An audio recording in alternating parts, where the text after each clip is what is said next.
हमारे भारत में या दुनिया में कहीं पर भी why family fail in financially families क्यों फेल होती है, सक्सेसफुल क्यों होती है, इसका अपोजिट साइड है।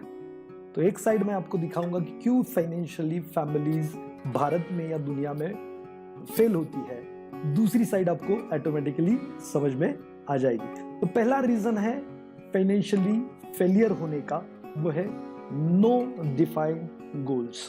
फाइनेंशियली सफलता पानी है तो डिफाइंड गोल होना बहुत जरूरी है। There is no investment without target and without time frame. मतलब वो इन्वेस्टमेंट है ही नहीं जिसके लिए कोई गोल नहीं है, कोई टारगेट नहीं है, उसके लिए कोई टाइम फ्रेम नहीं है, तो वो इन्वेस्टमेंट नहीं है। मैं बहुत सारे लोगों से पूछता हूँ क्या आप इन्वेस्टमेंट करते हो, तो वो कहते हैं जी हाँ करते हैं। फिर क्या करते हो, तो वो बोलते हैं आरडी करते हैं। मैं पूछता हूँ क्यों कर रहे हो आरडी, तो कहते हैं मुश्किल समय में ये पैसा काम में आएगा, इसके लिए हम आरडी कर रहे हैं, पैसे बचा। अब इसका टारगेट ही मुश्किल समय है, तो क्या ये राइट गोल है? मुश्किल समय के लिए पैसे बचाने चाहिए, मुश्किल समय के लिए मुश्किल समय को गोल बनाना चाहिए।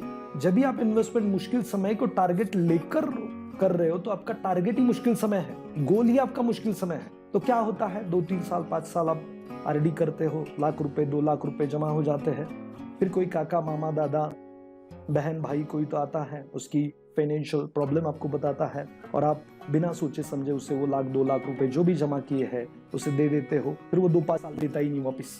अभी 2-5 साल बाद जब वो पैसा वापिस आता है, आंकड़ों में तो वो पैसा वापिस आता है, लेकिन उसकी जो परचेसिंग कैपेसिटी है, परचेसिंग पावर है, वो रिड्यूस हो जाती है। जो 5 साल पहले 2 लाख रुपए खरीद पा रहे थे चीजें, वो आज नहीं खरीद पाएंगे। उसके लिए आपको 3 लाख लगेंगे, 3.5 लाख रुपए लगेंगे, हो सकता है। तो आप फेलियर बनने ही वाले हो, क्योंकि ऐसा कोई गोल रखकर आपने इन्वेस्टमेंट स्टार्ट नहीं की थी। अगर आपने ये इन्वेस्टमेंट आपके बच्चे की पढ़ाई के लिए किया था तो गोल है आपके पास, बच्चे की पढ़ाई, हायर एजुकेशन कितने सालों बाद है? 10 साल बाद है।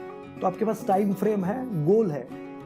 अब कोई आपको कहे कि मुझे ऐसी ऐसी नीड है, ऐसी ऐसी दिक्कतें हैं, तो आप डेफिनेटली कहोगे कि यार मैं तो अपने बच्चों की पढ़ाई के लिए जो पैसे रखे हुए हैं वो पैसे तो मैं किसी को नहीं दूंगा। मतलब ये टारगेट होने की वजह से आपने वो पैसे किसी को नहीं दिए, तो आप फाइनेंशियली सक्सेसफुल हो जाएंगे बच्चे की पढ़ाई करने में। तो डिफाइंड गोल होना बहुत ही जरूरी है। मैं हमेशा कहता हूं क्या आपने घूमने के लिए पैसे जमा किए हैं? डिफाइंड गोल है, आपको वर्ल्ड टूर करनी है उसके लिए, तो उसके लिए पैसे जमा कीजिए। डिफाइंड गोल रखना, कार लेने के लिए पैसे जमा कर रहे थे तो डेफिनेटली कार लीजिए। लेकिन आपने पैसे रिटायरमेंट के लिए जमा कर रहे थे और बीच में आपको लगा कार लेनी चाहिए, तो वो गलत है। आपने डिसाइड ये किया है, कर दूसरा रहे हो तो फेल तो होने ही वाले हो। सफलता तो आपको मिलने वाली नहीं है। सफलता मतलब जो आप तय करते हो वही करते हो, वही होता है। तो आपने रिटायरमेंट डिसाइड किया, रिटायरमेंट के लिए पैसे बचा रहे, तो अन्य किसी भी गोल के लिए पैसे खर्च नहीं करने हैं, तब जाके आप सफल बनोगे। हमारे भारत में लोग क्या करते हैं, पहले तो गोल ही नहीं डिसाइड करते इन्वेस्टमेंट करने से पहले फाइनेंशियली, और फिर वो गोल ही नहीं है तो वो पैसे कहीं पर भी चले जाते हैं। उन्हें लगता है टीवी लेना चाहिए और क्या आया है नया, तो कुछ भी बीच में ही आ जाता है और वो सारे पैसे चले जाते हैं। और बाद में जब समय आता है, कोई गोल आता है सामने, तो उनकी तैयारी ही नहीं होती। रिटायरमेंट आता है, बच्चे की पढ़ाई आती है, शादी आती है, जो भी आता है, तो अचानक से किसी ने ट्रिप निकाली तो आप ज्वाइन कर लेते हो। तो क्या आपने पैसे ट्रिप के लिए जमा किए थे? नहीं किए थे, तो वो नहीं खर्च करना है। तो पहले से प्लान करें तो आप सक्सेसफुल हो सकते हैं। Delay in planning and subsequent investment. मैं हमेशा कहता हूं बच्चा पैदा हुआ तो क्या आपने हायर एजुकेशन का प्लान किया क्या? तो कहते हैं अभी तो बच्चा पैदा हुआ है, और ये जब 10th में बच्चा चला जाता है उस वक्त उसको याद आता है कि आने वाले 2 साल बाद हायर एजुकेशन करनी है, या 12th के बाद उसको याद आ जाता है। अभी इमीडिएटली उसके पास उतने पैसे आ सकते हैं क्या? उसका प्लानिंग हो सकता है क्या? नहीं हो सकता। तो बहुत डिले करते हैं प्लान करने के लिए। मैं किसी को कहता हूं आपने रिटायरमेंट का प्लान किया कर, वो कहता है मेरी एज 30 है, अभी क्या प्लान कर रहा है? और इसे इसका जागना कब होता है? जब वो 55 का हो जाता है, उससे समझ में आता है 2-3 सालों में, 5 सालों में अभी अपनी अर्निंग बंद होने वाली है और अभी ये तैयारी करना चाहता है, तो इतना डिले हो गया। तो क्या वो बड़ी रकम आप बचा पाओगे उस वक्त? तो ये नहीं कर पाते हैं, डिले करते हैं प्लानिंग के लिए। इसकी वजह से फाइनेंशियली फैमिलीज भारत में और दुनिया में फेल होती है। लैक ऑफ फाइनेंशियल एजुकेशन, पैसे को कहां पे कब पार्क करना चाहिए, इन्वेस्ट करना चाहिए, यही समझ में नहीं आता। कौन सी इन्वेस्टमेंट इन्फ्लेशन प्लस रिटर्न देती है, कौन सी इन्वेस्टमेंट इन्फ्लेशन लेस रिटर्न देती है, वो भी पता नहीं होता। तो लैक ऑफ फाइनेंशियल एजुकेशन बहुत बड़ी समस्या है। फाइनेंशियल प्लानिंग नहीं कर पाएंगे आप उसकी वजह से। आपको जो लगेगा, जैसे लगेगा वैसे करते जाएंगे, पैसे आए, कुछ भी करो, इस तरीके से आप करते रहोगे तो फिर दिक्कत हो जाएगी। तो आपको फाइनेंशियल एजुकेट होना बहुत जरूरी है अगर आपको फाइनेंशियली सक्सेस पानी है। आपको पानी सक्सेस फाइनेंशियली है और आप फाइनेंशियल एजुकेशन ही आपके पास नहीं है, तो कैसे आप सफल हो सकते हो? तो जो चीज पानी है उसके बारे में आपको एजुकेशन लेना पड़ेगा। अगर आपको किसी का इलाज करना है, डॉक्टर बनना है, तो डॉक्टर किस तरीके से बनते हैं, डॉक्टर का एजुकेशन आपको लेना पड़ेगा, तब जाके आप डॉक्टर बनेंगे, किसी का इलाज कर पाओगे। वैसे ही फाइनेंशियली आपको फ्री होना है, फाइनेंशियली सक्सेसफुल होना है, तो आपको फाइनेंशियल एजुकेशन लेना बहुत जरूरी है। दुनिया में और भारत में फाइनेंशियल एजुकेशन ना होने की वजह से, लैक ऑफ फाइनेंशियल एजुकेशन की वजह से फाइनेंशियली लोग फेल हो जाते हैं। चौथा रीजन है buying wrong types of product from planners advisor with no financial background. हम किसकी सलाह से फाइनेंशियल प्लानिंग करते हैं या फिर किसकी सलाह से फाइनेंशियल प्रोडक्ट डिसाइड करते हैं? क्या हम उसका बैकग्राउंड चेक करते हैं? क्या उसका एजुकेशन चेक करते हैं? हम कुछ नहीं चेक करते। वो किसी कंपनी का एजेंट होता है, उसे बस उसकी कंपनी का प्रोडक्ट पता होता है, वो बोलता है दुनिया में सबसे बेहतरीन अगर कुछ है तो ये प्रोडक्ट है, दूसरा कुछ है नहीं। उसे क्या क्या चीजें पता है दूसरी, कंपेयर करके बताए, उसे कहो कंपेयर करके बताओ मुझे, तो शायद वो नहीं बता पाए। तो उसका कोई फाइनेंशियल एजुकेशन है नहीं, बैकग्राउंड है नहीं। ऐसे बंदे की सलाह से अगर आप इन्वेस्टमेंट करोगे तो क्या लगता है आप फाइनेंशियली फ्री हो जाओगे? तो नहीं। वो बंदा तो क्या फोकस कर रहा है? आपका गोल फोकस कर रहा है, खुद का गोल फोकस कर रहा है, वो अपना गोल फोकस कर रहा है। मैंने एक बुक पढ़ी थी, रिचेस्ट मैन इन बेबीलोन। वहां पे कोई अरकत करके था, उसे अल्केमिस्ट मिलता है और कुछ टिप्स देता है अमीर बनने की। तो अरकत पैसे जमा करता है और किसी दोस्त कहीं दूसरे देश जाने वाला होता है, उसे वो पैसे दे देता है। वहां पे सस्ते में गोल्ड मिलता है, वो सोचता है कि सस्ते में गोल्ड लाएंगे और यहाँ पर लाकर बेच देंगे, तो उसको दे देता है। और एक साल बाद वो अल्केमिस्ट आता है, उसको पूछता है क्या क्या चल रहा है अरकत? तो अरकत बोलता है मैंने पैसे जमा किए और मेरा एक दोस्त है, उसको पैसे दे दिए, वो सस्ते में सोना खरीदेगा दूसरे देश से और यहाँ आके हम महंगे में बेचेंगे और बहुत ज्यादा मुनाफा हो जाएगा, पैसे मेरे बढ़ जाएंगे।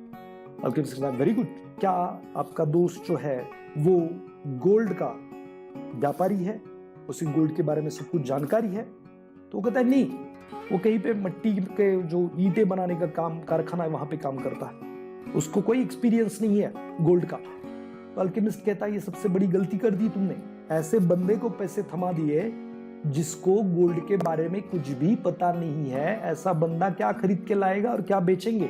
और हुआ भी वैसे ही। वो जो बंदा गया वहां से, वो जो गोल्ड खरीद के लाया, वो सारा का सारा डुप्लीकेट हुआ निकला और उसके सारे के सारे पैसे डूब गए। तो दोस्तों शायद हमारे साथ भी वही हो रहा है। हम ऐसे बंदे के हाथ में पैसे दे रहे हैं, ऐसे लोगों से सलाह ले रहे हैं और हमें लगता है कि वो फ्री में एडवाइस कर रहे हैं। तो दुनिया में कोई चीज फ्री में नहीं मिलती। There is no free lunch, बहुत बार सुना है, लेकिन हमें फ्री में चाहिए, ये बहुत बड़ी दिक्कत है। और फ्री में कोई कुछ नहीं कर रहा है। आपको लगता है कि सामने वाला बंदा मुझे फ्री में सलाह दे रहा है, लेकिन जरा सोच के देखिए, वो इतना फॉलोअप ले रहा है, वो इतना मेहनत कर रहा है, आपको 10 बार आके समझा रहा है, उससे क्या मिल रहा है?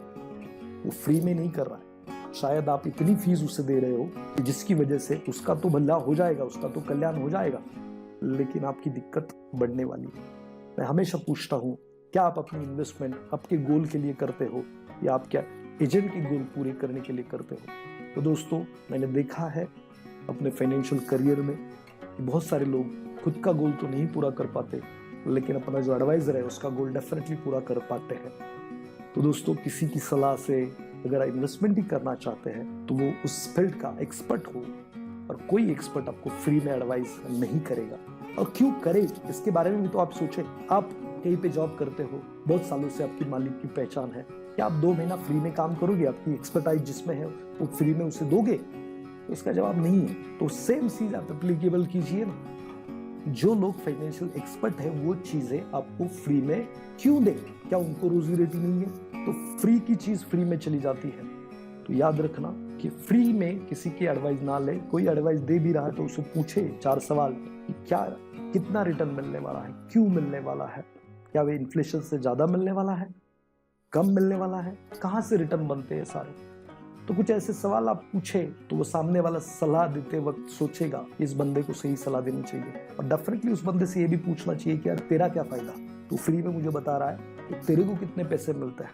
तेरे को मिलते हैं, मुझसे मुझे उससे कुछ लेना देना नहीं है, लेकिन मेरा क्या प्रॉफिट है ये मुझे समझा, फिर आगे बढ़ते हैं। और प्रॉफिट खाली आंकड़े मत देखो बड़े हुए, क्या इन्फ्लेशन प्लस बड़े हैं तो ही सही है। तो दोस्तों, ऐसे लोगों से सलाह लेना बहुत ही गलत है जिनको कुछ जानकारी नहीं है। और दुनिया में और भारत में फाइनेंशियली फैमिली फेल होने का ये भी सबसे बड़ा रीजन है कि गलत लोगों से एडवाइस लेकर, फ्री की एडवाइस लेकर अपने पैसे डुबाना या वो राइट तरीके से अप्रिशिएट ना कराना।